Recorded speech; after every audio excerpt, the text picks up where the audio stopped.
Assalamualaikum warahmatullahi wabarakatuh. Apa kabar adik-adik sekalian? Hari ini kita akan membahas tentang surat Az-Zalzalah. Ya, ini artinya keguncangan. Ini surat ke-99, juz ke-30, terdiri dari 8 ayat. Mari kita baca ya.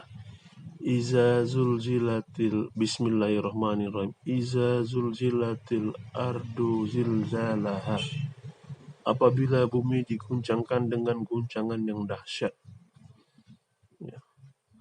Berarti akan diguncangkan Allah nanti sedasat-dasatnya, seperti kita mengguncang air dalam botol.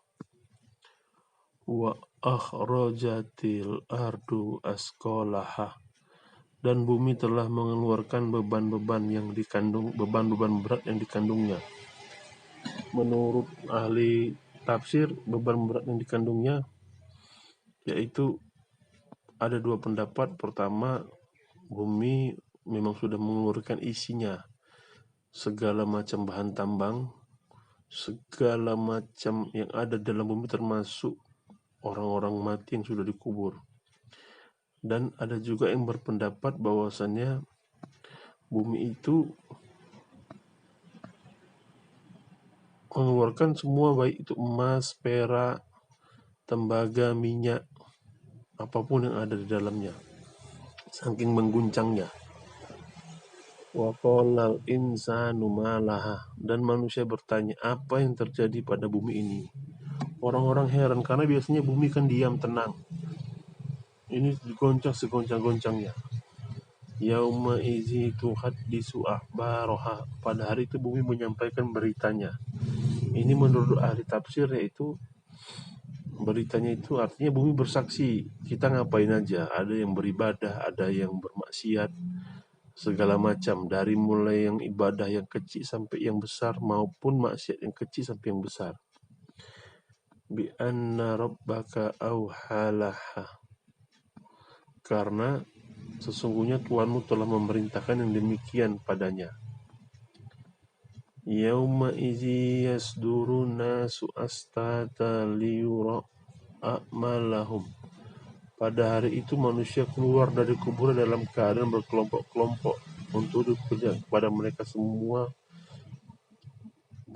balasan perbuatannya.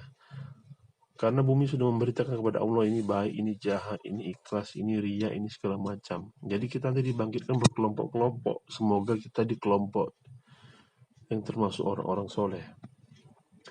Faman ya'mal misqala zaratin khairan yarah. Maka barang siapa mengerjakan kebaikan seberat zarah, niscaya dia akan melihat balasannya.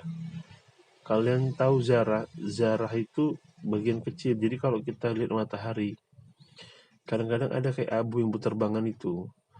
Jadi zarah ini tidak bisa ditimbang, tidak bisa dipegang, hanya bisa dilihat. Bahkan sampai sekecil itulah amal ibadah kita, baik yang baik maupun yang buruk, itu akan dibalas Allah. Bayangkan itu seperti atom-atom yang kalau kita lagi ada sinar matahari berterbangan. Itu pengertian zarah. Jadi sepertinya lebih kecil dari atom ya. Jadi dia berterbangan, dia tidak bisa dipegang, tidak bisa ditimbang.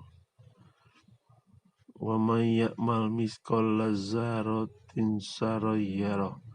Dan barang siapa mengerjakan kejahatan sebesar zarah, niscaya dia akan melihat balasannya. Jadi ini surat ini mengatakan bahwasanya bumi ini akan berakhir, akan diguncangkan Allah, dan bumi nanti salah satu sebagai saksi kita selain indera ya. Karena mulut akan dikunci, mata, telinga, kaki, tangan, semua ini jadi saksi. Kemudian bumi jadi saksi, mungkin semua binatang jadi saksi, tumbuhan bagi kita. Bahkan mungkin semua alat-alat sajadah kita, masjid kita jadi saksi kita. Kemudian di sini pelajaran bisa dikutip juga, Allah mengatakan secara terang-terangan baik kebaikan maupun kejahatan sebesar zarah. Artinya kita tidak boleh menyepelekan. Misalnya kita mau berbuat baik, sedikit sekali, tetap kita lakukan. Begitu juga untuk perbuatan maksiat harus kita hindari, walaupun mungkin tidak mudah ya.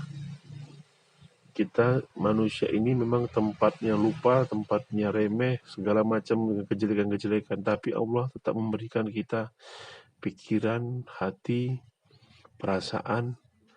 Jadi semoga kita tetap bisa istiqomah dalam kebaikan.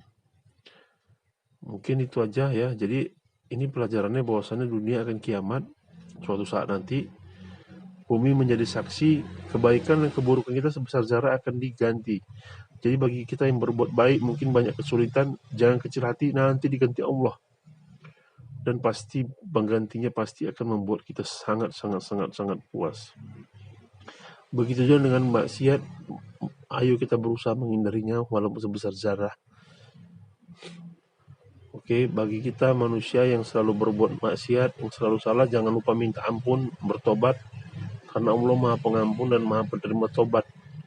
Jangan nggak minta ampun ya. Kita minta ampun karena Allah Maha Pengampun dan Maha Penerima Tobat.